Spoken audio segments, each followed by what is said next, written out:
AutoValue is a library by Google, and it basically creates classes. It basically generates code, uh, which gives you the equals hash code and toString. So it implements those for you and also makes the properties immutable. And so I'll just run through a quick example. Uh, yep. And so like the alternative, I guess before I get to that, the alternative to AutoValue in Kotlin would just be a data class, because a data class already creates these three methods for you. So in AutoValue you can also have like builders. So you use these annotations to create everything. But in Kotlin you want to use a builder because it has default named arguments in Kotlin, so you don't really need it. And yeah, so I'll just get started. I'm just gonna create a basic Gradle project. Let's see. So I'll just do new project. And so yeah, I'll just use Java. Well, yeah, of course we have to use Java. And then I'll just do auto value.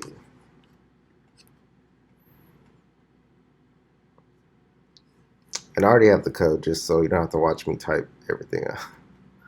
I'll leave a link to all of these. Uh,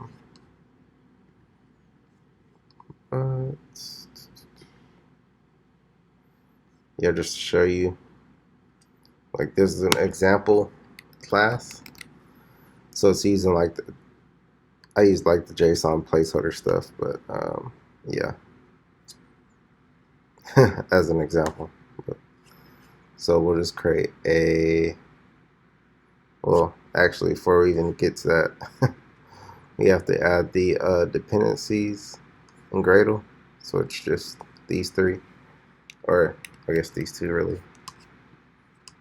Um, these three lines, I guess you could say.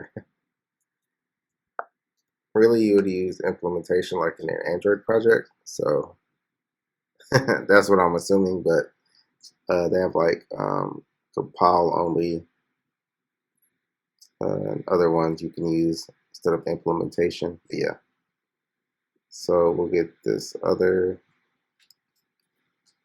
Well, first we'll build this. So after you add these dependencies, you just click this right here. Now you can open Gradle, build it as well. But yeah, so you'll know AutoValue is added because if you open external libraries, you see it right here. And yeah, so under Java, we'll just create a new Java class, name it post. I already have the code, so I'm just gonna overwrite that. So we need to import this. So we can use the annotation. And yeah, you don't really need to worry about this being read because uh, we just have to build the project for all of this to work, I guess. Yeah. And so yeah, with AutoValue classes, you create abstract classes, and then you have this create method, the static create method that you use when you actually use the class, or you can use the builder, of course, which probably you would always use the builder. I'm just making it simple right now, but yeah. Then you also have these abstract functions, and so it'll create the getters, setters, and the properties for all of these. And yep, so I can just show you what it actually generated. So you created a final class and it created immutable properties.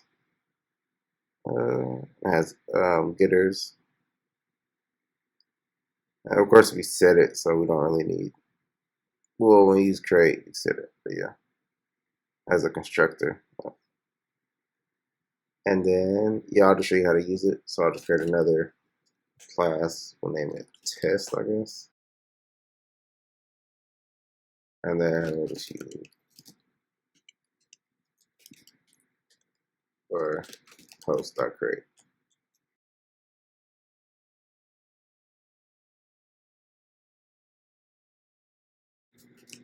And then when you use this class, you just get whatever body, ID, title, yeah, whatever you want to do.